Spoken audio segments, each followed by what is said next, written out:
attorney about compliance with the oversight mechanisms. And certainly, as you can see in the resolution, if officers brought forward to the city attorney concerns about violating state law, that would have been highlighted in the report. Okay, further questions, discussion, any further response? It is almost what like occurred here today, religion when you what say comes this, like it's a divine secret. It's a divine secret, yeah, divine right of FBI. Move to accept the report. Second. Roll call, please. Whoa. Fritz. Well, thank you for bringing this report to council. I do think it's a helpful discussion, and I appreciate your affirmation of that the police are doing as we expected them to do. I note for my colleagues who were not here 2 years ago that I did have different expectations for the report than is in it, and that wasn't specifically voted on. And I feel that I was expecting and hoping for more information. We had a discussion about this last year. We had another one. Various issues are raised, and I'm interested in what the mayor will move forward on that. I'm intrigued by the suggestion that I could apply for secret clearance, and would be worth doing it just to find out whether I would get it or not. We participated in a 56-day strike for multiple civil actions in Portland, but that wasn't something that was discussed before. I am concerned not about the police or the Portland Police's actions in conjunction with the Joint Terrorism Task Force. I'm concerned that we didn't know that they were acting, looking into one of our citizens' actions just very recently. That doesn't go to what I was expecting when we agreed to do this collaboration.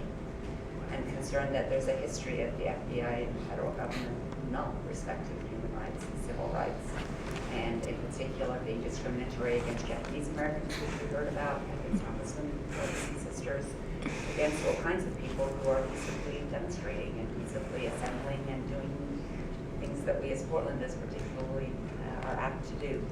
So I don't have to accept this report, and Yay! Fish.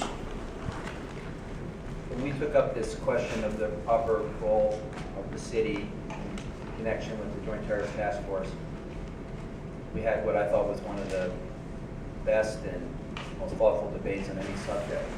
And I, at the outset, thought it was highly unlikely we'd have 5 votes in support of a compromise. The testimony that I recall was from some groups that thought we should be full participants and others who thought we should not participate at all. And we had very profound debates in this chambers about civil liberties, about the extent of terrorist threats, about public safety. We had a U.S. attorney at the time that spent a lot of time with each of us explaining his concerns. We had advocacy groups led by the Lawyers Guild and the ACLU and others who spent a lot of time sharing their concerns. And I was actually proud of the compromise we reached. And we took a lot of heat for that compromise. As I said, there were people who thought it didn't go far enough and people who thought it went too far. But there was a sincere effort, I felt then and now, to strike a balance between protecting public safety and protecting civil liberties. One of the gentlemen who testified earlier, and is a sharp critic of our approach, said that there is terrorism in the world and there is violence. And so we did not begin this exercise frivolously. We did it out of a concern that we protect people's lives, that we protect public safety.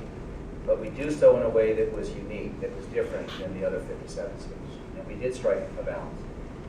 And I remember a ferocious debate nationally about what Portland was doing and whether we were somehow the oddball out of a national approach to dealing with this question. And we did it differently, and we came up with a compromise as needed.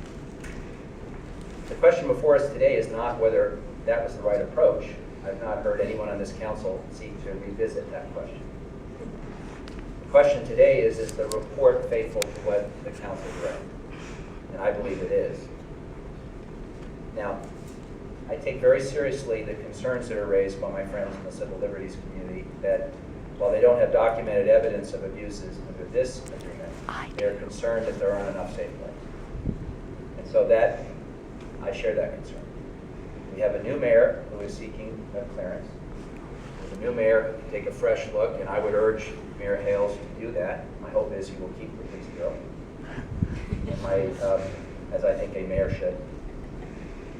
And I would hope that you take this opportunity, Charlie, to take a fresh look at this reporting system with the police chief, and perhaps even engage some of the advocacy community, and see whether there are some things that we can agree on. I think those conversations are best done in other settings, where certain kinds of information can be shared. It's a little more awkward here, and I hope the public understands there's some things we are counseled not to discuss publicly because they could compromise investigation. That said, I believe this report satisfies the council's requirements, but if the sense of the council is they want to revisit what those requirements are, I think that should be taken up at another time. Aye. Salzman. Aye. Novak. So, I'd like to say, first of all, that I commend